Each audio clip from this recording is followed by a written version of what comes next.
જે તમારો પડછંદ અવાજ છે એ તમને વારસામાં મળ્યો છે કે એના માટે તમે કોઈ કઠોર તપસ્યા કરી છે?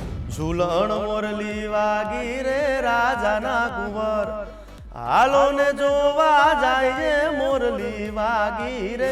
તમે 2015માં ધ વોઇસ ઇન્ડિયા સિઝન 1માં આઈ થિંક પાર્ટ લીધો હતો. માત્ર એક અનુભવ માટે થઈને અમે ઓડિશન આપેલું હતું. મને બિલકુલ વિશ્વાસ હતો નહીં કે હું આમાં સિલેક્ટ થઈશ. તમારી જર્ની લાલો સાથે તમે કેવી રીતે જોડાયેલા હતા? મજાની વાત એ છે કે આખું મૂવી એમનું શૂટ થઈ ગયું, એના બધા જ ગીતો ગવાઈ ગયા. આ ગીત ક્યારેય મૂવીનો પાર્ટ હતું જ નહીં. Oh okay. એમને પછી એવું થયું કે યાર હજી એક ગીત બનાવવું છે જે ક્લાઇમેક્સમાં આપણે વાપરીએ. દ્વારિકાનો નાથ મારો રાજા રણછોડ છે, એણે મને માયા લગાડી રે, એણે મને માયા લગાડી મારા વાલા, આરે મને માયા લગાડી રે. ગુડ મોર્નિંગ દર્શક મિત્રો, કેમ છો? મજામાં ને? હું છું જીનલ અને આપનું સ્વાગત છે આપના મનપસંદ કાર્યક્રમ ગુડ મોર્નિંગ ગુજરાતમાં. હવે આપણા આજના જે મહેમાન છે ને એમનો અવાજ રિસેન્ટલી તમે ક્યાંક ને ક્યાંક સાંભળ્યો હશે.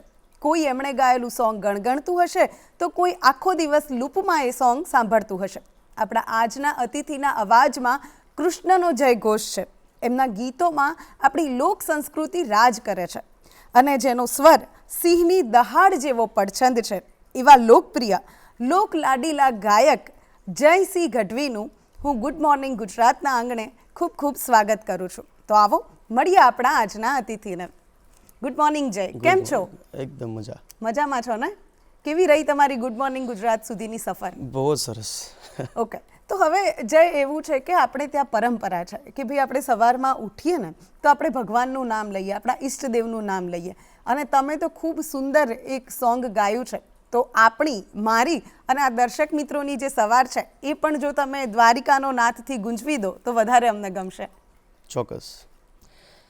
દ્વારિકાનો નાથ મારો રાજા રણછોડ છે, એણે મને માયા લગાડી રે, એણે મને માયા લગાડી મારા વાલા, એણે મને માયા લગાડી મારા વાલા, આરે મને માયા લગાડી રે, હે માખણનો ચોર મારો રાજા રણછોડ છે, એણે મને માયા લગાડી રે.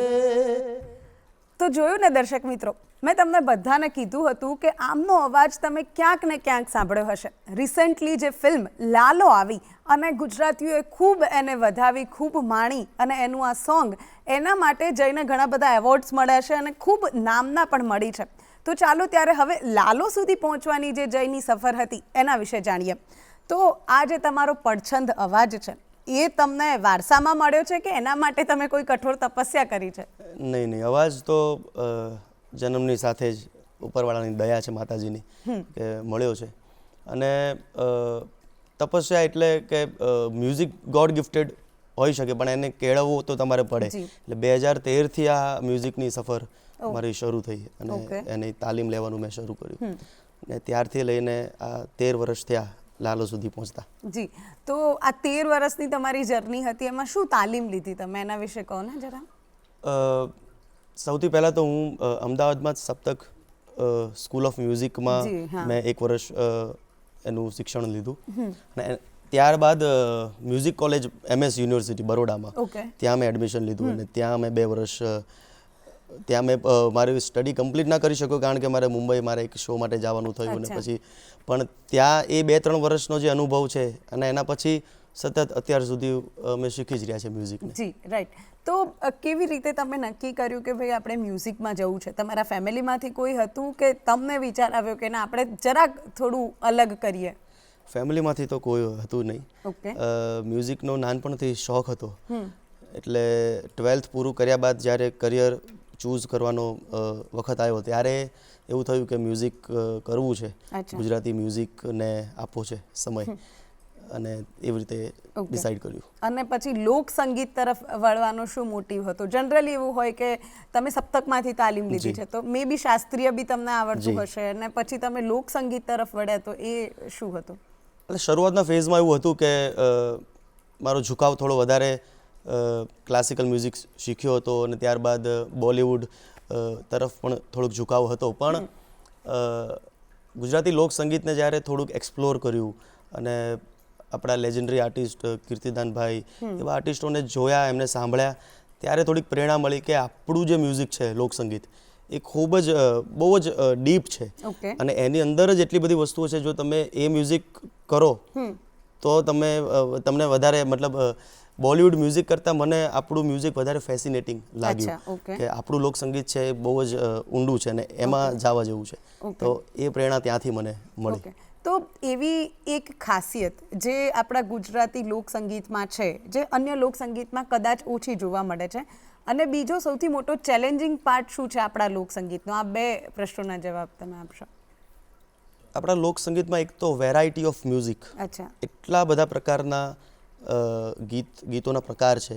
એમાં ભજન આવી જાય, પ્રભાતિયા આવી જાય, લગ્ન ગીતો આવી જાય, લોકગીતો આવી જાય, મરસિયા આવી જાય, સપાકરા છે, દુહા છે, છંદ છે. એટલે આ આટલી બધી વેરાયટી બહુ ઓછા લોક સંગીતમાં હોય છે, ફોકમાં. અને જેટલી વેરાયટી છે અઘરું પણ એટલું જ છે આપણું લોકસંગીત. આ બધી જ વસ્તુને ન્યાય આપવો, દરેક વસ્તુને ગાવાનું અંગ અલગ છે, એની ફીલ અલગ છે. એટલે જેટલી વેરાયટી છે એટલું અઘરું પણ છે. અને એ ચેલેન્જ સારા મ્યુઝિશિયન્સને ગમતો હોય છે, આવી રીતના ચેલેન્જિંગ પોતાની જાતને પડકાર કરીને. ઓકે, તો હવે તમારું મનપસંદ લોકગીત કયું છે?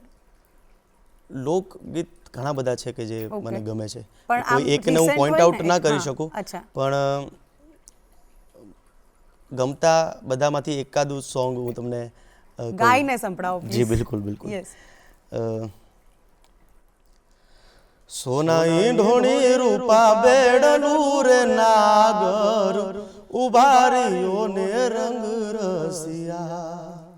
હે સોના ઈંઢોણી રૂપા બેડલું રે નાગર, ઉભારીઓ ને રંગ રસિયા. હો પાનીડા ગઈ તીરે તળાવ રે નાગર, ઉભારીઓ ને રંગ રસિયા. હો પાનીડા ગઈ તીરે તળાવ રે નાગર, ઉભારીઓ ને રંગ રસિયા. વાહ. હવે એવું છે કે તમે લોકસંગીતમાં તો છો જ અને અત્યારે મોસ્ટલી તમે ગુજરાતી સોંગ વધારે ગાઓ છો, પણ તમે 2015માં ધ વોઇસ ઇન્ડિયા સિઝન 1માં આઈ થિંક પાર્ટ લીધો હતો, રાઈટ? તો એ તમારી જર્ની કેવી રીતે રહી? તમને ત્યાં જવાનો ચાન્સ કેવી રીતે મળ્યો અને શું હતું એના વિશે જણાવો.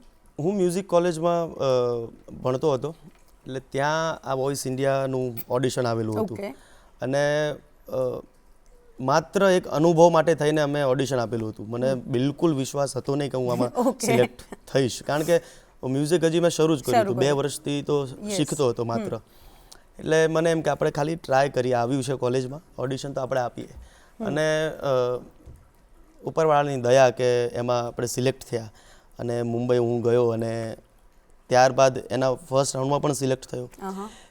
એટલે એ અનુભવ એવો રહ્યો કે એનાથી એક આત્મવિશ્વાસ ખૂબ જ વધ્યો કે આ આપણે જે ફિલ્ડ ચૂઝ કરી છે આ કરિયરમાં એ બરોબર છે, મતલબ આપણે આમાં કરી શકીએ એમ છે.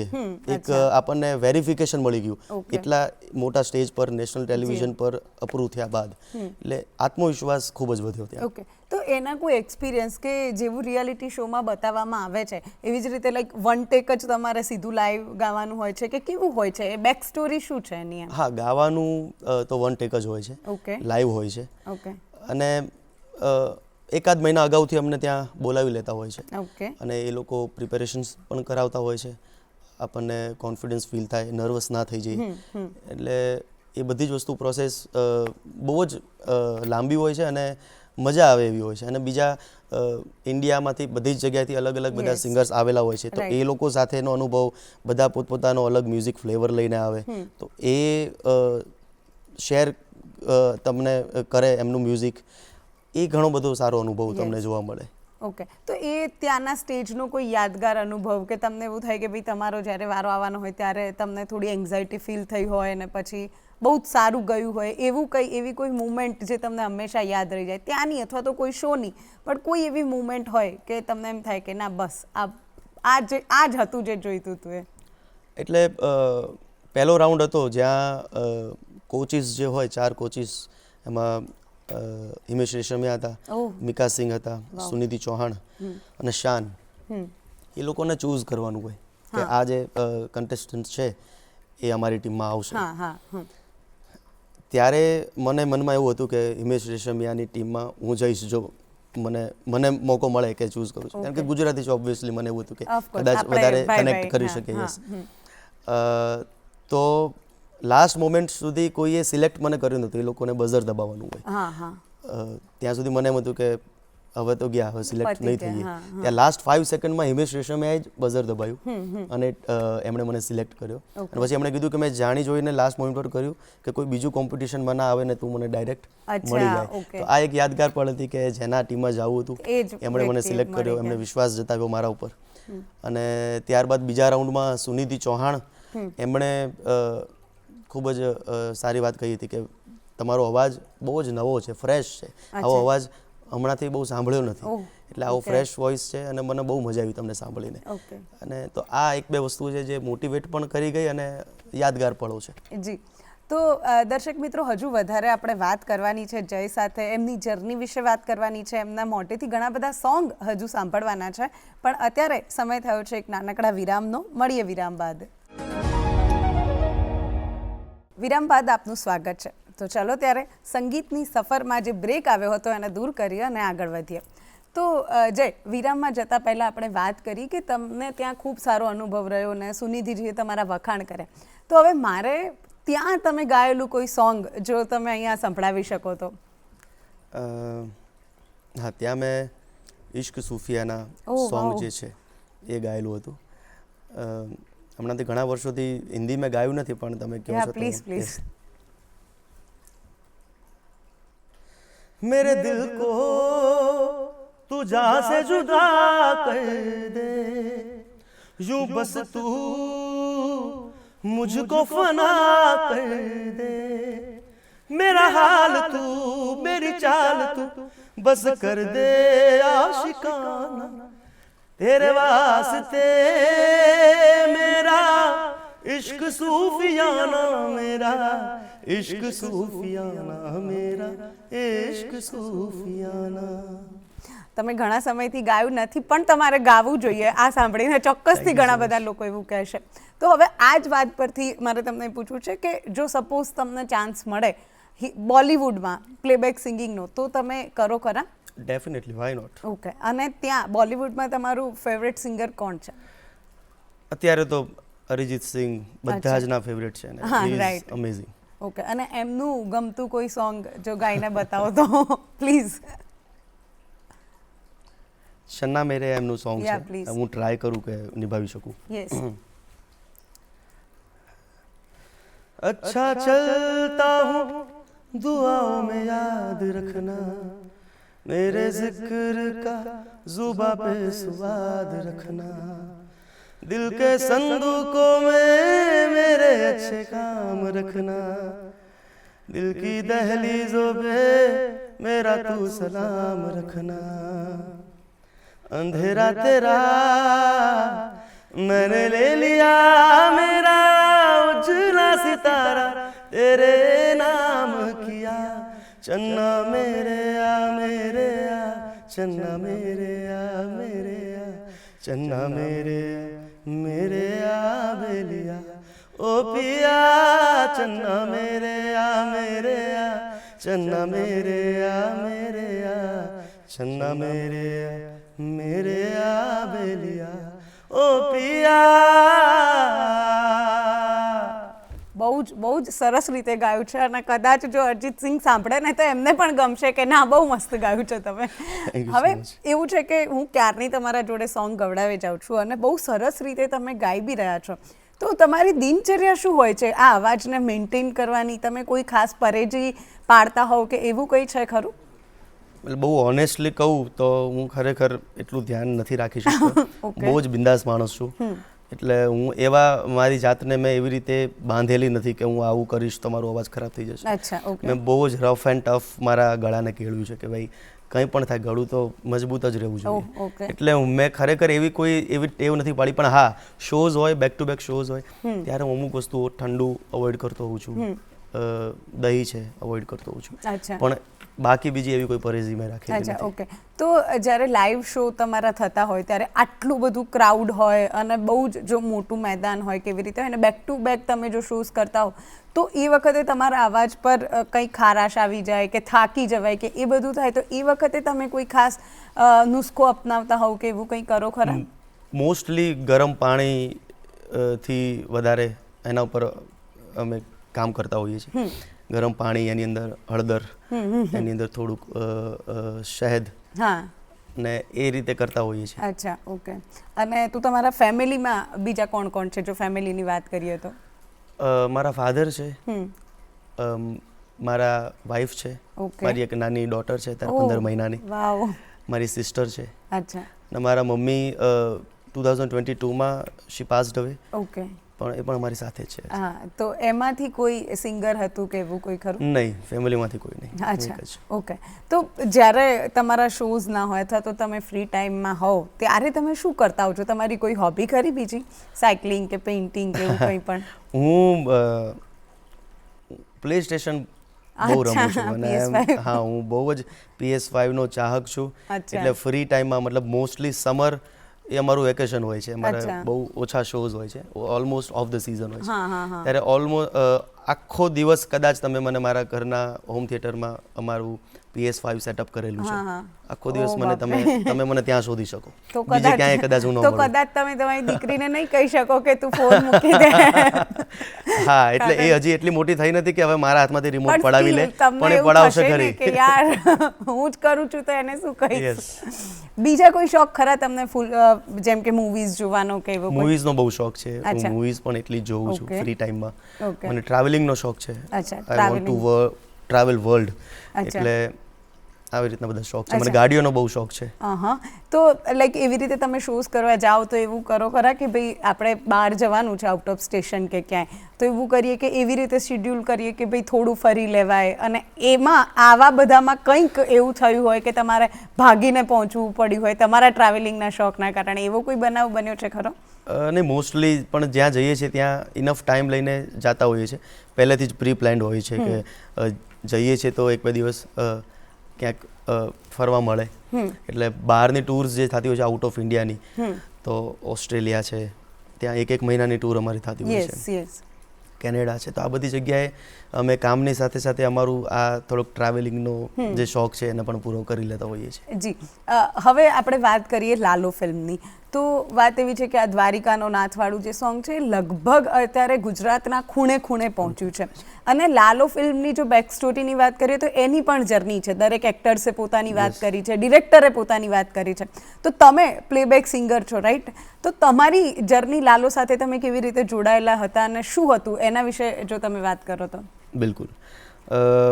લાલોના જે ડાયરેક્ટર છે અંકિત સખિયા, એમણે ક્યાંકથી મારો વિડીયો જોયો હશે, બિકોઝ મેં આની પહેલાં કોઈ દિવસ પ્લેબેક કર્યું નથી. અચ્છા, આ મારું ફર્સ્ટ પ્લેબેક સોંગ હતું. ઓકે.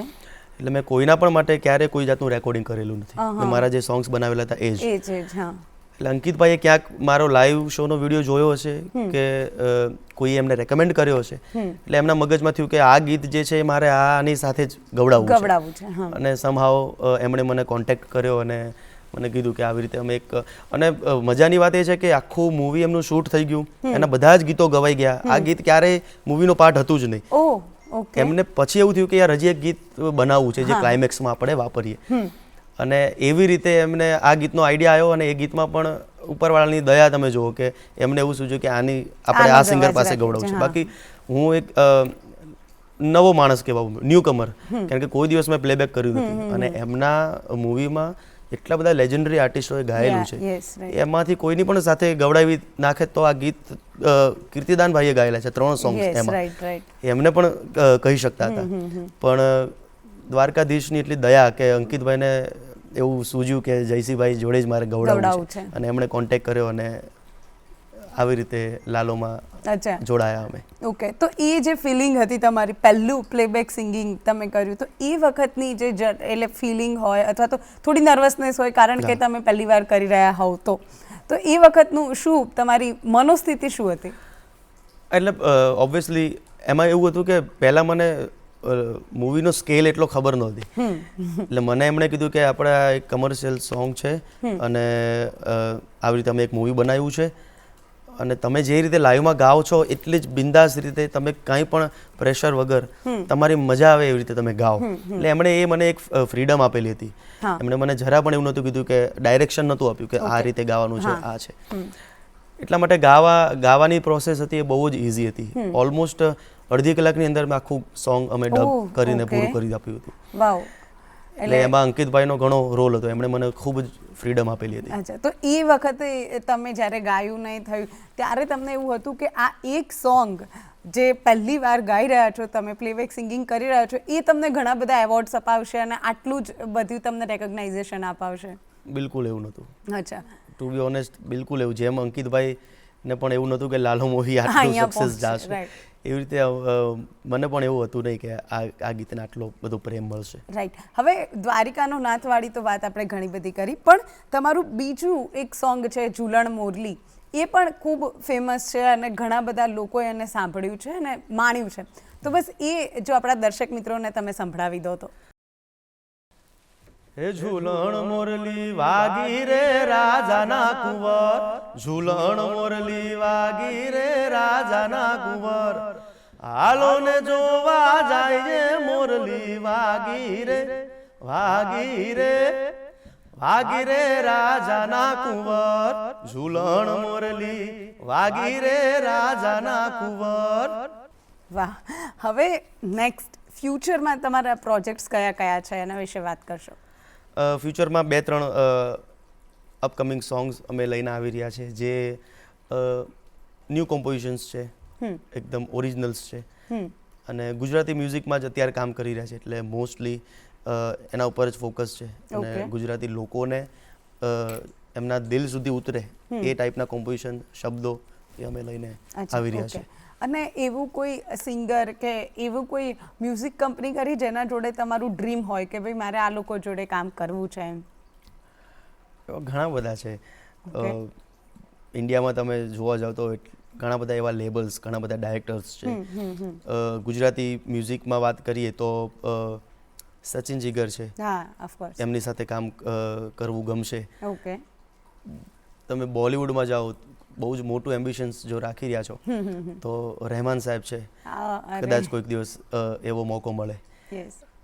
તો સિંગર્સની સાથે કોલેબની તમે વાત કરી તો એવા તો અઢળક એવી આપણી મહત્વાકાંક્ષાઓ છે કે અરિજીત સિંહ જોડે પણ આપણે ગાઈ નાખીએ. પણ હું એટલું બધું દૂરનું વિચારતો નથી. હું મોસ્ટલી પ્રેઝન્ટમાં રહેતો હોઉં છું. આગળ જે પણ થશે એ ભગવાન સારું કરશે. ઓકે. હવે રિસેન્ટ તમે પોતે સિંગર છો તો તમે કોઈકને સાંભળતા પણ હશો, રાઈટ? તો તમારું ગો ટુ સોંગ કયું છે? એમ તમને એમ થાય કે ગમે ત્યારે એમ આ સોંગ હું સાંભળું ને બસ મજા આવી જાય એમ? સોંગ એવા પણ ઘણા બધા છે કે મૂડ પ્રમાણે, કે રાત છે તો અલગ સોંગ્સ મને. ઓકે. તો સપોઝ અત્યારે સવાર છે તો તમે સવારે તમે ક્યાંય ડ્રાઈવ કરીને જતા હો તો તમે કયું સોંગ સાંભળો? એ તમારા ગાઈને સંભળાવવું પડશે. મોસ્ટલી ગોરી રાધા ને કાળો કાન જે કીર્તિદાનભાઈએ ગાયેલું છે એક મૂવીમાં, એ મને ખૂબ જ ગમે છે. પ્લીઝ થઈ જાય. ગોરી રાધા ને કાળો કાન, ગરબે રમે ભૂલી ભાન, હે ગોરી રાધા ને કાળો કાન, ગરબે રમે ભૂલી ભાન. રાધાનું રૂપ છે, કાનુડાની પ્રીત છે, જગની રીતનું શું કામ. રાધાનું રૂપ છે તો કાનુડાની પ્રીત છે, આંખ માંડીને જુએગા, ગોરી રાધાને કાળો કાન, ગરબે રમે ભૂલી ભાન. વાહ, થેન્ક યુ સો મચ અમારી સવારને આટલી મ્યુઝિકલ અને આટલી સરસ બનાવવા માટે, રાઈટ? હવે આગળ જો વાત કરીએ તો એક છે સ્ટુડિયો રેકોર્ડિંગ, બરોબર, અને બીજું છે લાઈવ શોઝ. તો તમને વધારે કયું કરવું ગમે? Live shows. મેં મારું કરિયર છે લાઈવ શોઝથી બનાવેલું છે. ઓકે. સ્ટુડિયો રેકોર્ડિંગ્સ એ રિસેન્ટલી હવે છેલ્લા 1-2 વર્ષથી હું કરી રહ્યો છું અને લોકોને એના પછી હવે ખબર પડી રહી છે, પણ હું છેલ્લા 8-9 વર્ષથી કામ કરું છું જે લાઈવ ફિલ્ડમાં કરું છું. અને જેટલા પણ મારા ચાહકો છે, જેટલા પણ લોકો મારી આ જર્નીમાં જોડાયા છે, બધા જ લાઈવ શોના લીધે જોડાયા. લોકોની વચ્ચે જઈને પરફોર્મ કરેલું છે અને ત્યાંથી લોકોને ખબર પડી છે કે આ કોઈ માણસ છે. એટલે live shows always life time live shows મારા માટે પ્રાયોરિટી છે. રાઈટ. તો પહેલો તમારો લાઈવ શો કેવો હતો, શું હતું અને કેવી રીતે મળ્યો, એ થોડું રિકોલ કરીને કોને અમને. પ્રોફેશનલી પહેલો લાઈવ શો મતલબ સ્ટેજ પર લાઈવ ગાયું હોય તો એ ડાયરેક્ટ વોઇસ ઇન્ડિયાના સ્ટેજ પર જ ગાયું હતું. ગજબ. એટલે એની પહેલા કારણ કે શીખતા હતા અને બાકી નાના હોઈએ ત્યારે તો કોઈકના પ્રસંગોમાં, ઘર પરિવારના પ્રસંગોમાં તમને કોઈ કે ચલો ગાઓ, નાના છોકરાઓને કેમ કે પણ હું એને પણ પ્રોફેશનલી જ્યારે પોતાની બધી જ સૂઝ હતી અને સભાન અવસ્થામાં ગાયું હોય એવી તો એ વોઇસ ઇન્ડિયાના જ સ્ટેજ ઉપર ડાયરેક્ટ મેં ઓડિશન જે આપેલું હતું. તો હવે તમે જેવી રીતે કીધું કે ભાઈ નાના હોઈએ ત્યારે લગ્નમાં ગવડાવે એમ, તો એવું કોઈ સોંગ યાદ છે ખરું કે તમને આમ કીધું ચાલ બેટા ગા અને તમે ગાયું હોય એમ? એટલે એ વખતનું મને એટલું યાદ નથી કારણ કે ઘણા બધા સોંગ્સ એ વખતે ગાતા હોય એના આપણને કે કોઈ એકાદ એમ કે એ વખતે જેમ કે કોઈકના લગ્ન હોય તો કે દુલ્હે કા સહેરા ગાઓ ચલો છોકરાઓ, એટલે એવી રીતના ગાયેલા છો તમે. ઓકે, હવે આપણે તમારી પસંદગીના સોંગ તમને મન થાય બધા તમે ગાયા. હવે મારી ફરમાઈશ છે કે કાળો ભમરિયારો જામો જે સોંગ છે એ પ્લીઝ મારે તમારા અવાજમાં સાંભળવું છે, તો એ એક સોંગ થઈ જાય. ઓકે, હું એના અંતરાથી તમને સંભળાવું. એ ખૂબ જ સારો છે. હા હા પ્લીઝ. જોઈ શ્યામ ને રાધા ને આંખે વરસે રે વરસાદ, આધી રાસ ના રંગે રંગાયો ધરતી ને આકાશ, આજ શમણામાં શમણા જેવી આ રાત છે, વાલમનો સાથ છે, અજવાળી રાત છે, અજવાળી રાત છે, અજવાળી રાત, કાળો ભમરિયાળો જામો પહેરાવું પહેરાવું કાળા કાનને રે, કે કાળો ભમરિયાળો જામો પહેરાવું પહેરાવું કાળા કાનને રે. આજની સવાર આઈ થિંક કૃષ્ણમય બની ગઈ છે અમારા માટે અને બધું ક્રેડિટ તમને જાય છે આટલી સરસ સવાર બનાવવા માટે. હવે આપણે જોઈએ કે લોક સંગીતમાં ઘણા બધા સોંગ, ઘણા બધા પ્રભાતિયા અને બધું જ લખાયું છે, બરોબર? છંદ, સપાખરા ને દુહા ને ઘણું બધું છે. એમાંથી તમારો ફેવરેટ ઝોનરા કયો છે? ઘણા બધા લોક સંગીત, ઓલ ઓવર લોક સંગીત જ મને ખૂબ જ ગમે છે. દરેકની અલગ અલગ ફીલ છે. પ્રભાતિયા પણ એટલા સુંદર હોય છે જ્યારે તમે સવારમાં સાંભળો. ગરબાની એક અલગ બ્યુટી છે. લોક સંગીત, લગ્ન ગીતો તમે એ લગ્નમાં સાંભળો ત્યારે એની એક અલગ તમને અલગ રીતે હિટ કરે. એટલે બધા જ લોક સંગીતને એટલું જ સન્માન છે ને એટલો જ પ્રેમ મારા તરફથી છે. હવે આમ તો તમારી જોડે અમે બધું જ ગવડાવી દીધું, કૃષ્ણના ભજને ગવડાવી દીધા અને ગીતોય ગવડાવી દીધા, ગરબો બી ગાઈ લીધો તમે. હવે છેલ્લે મારે છે ને તમારા મોઢે એકાદું લગ્ન ગીત જો તમને આવડતું હોય તો પ્લીઝ એ સંભળાવો અને પછી આપણે આગળ વધીએ, પણ એકાદું લગ્ન ગીત.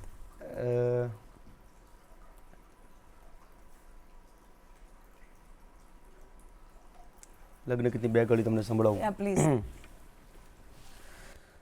કે આવી રૂડી કાયો જવાળી રાત રાસે તે રમવાની સદ્યારે એ માણરાજ,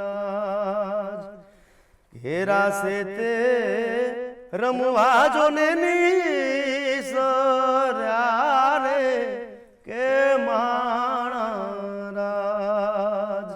વાહ, ખૂબ ખૂબ આભાર તમારો. આજની સવાર અમારી ખૂબ સુંદર બનાવી છે અને આઈ એમ શ્યોર દર્શક મિત્રોને પણ મજા આવી હશે. કૃષ્ણમય બનાવ્યા, ભક્તિ કરાવીને છેલ્લે લગ્નની મજા પણ તમે અમને મનાવી છે, એના માટે ખૂબ ખૂબ આભાર જય તમારો, તમે અમારી સાથે જોડાયા. તો દર્શક મિત્રો, જયના ઘણા બધા ગીતો છે પણ અત્યારે આપણી પાસે સમય ઓછો છે, એટલે અત્યારે આપણે જયને વિદાય આપવી પડશે. આવતીકાલે ફરીથી કોઈ નવા અતિથિ સાથે અમે હાજર થઈશું.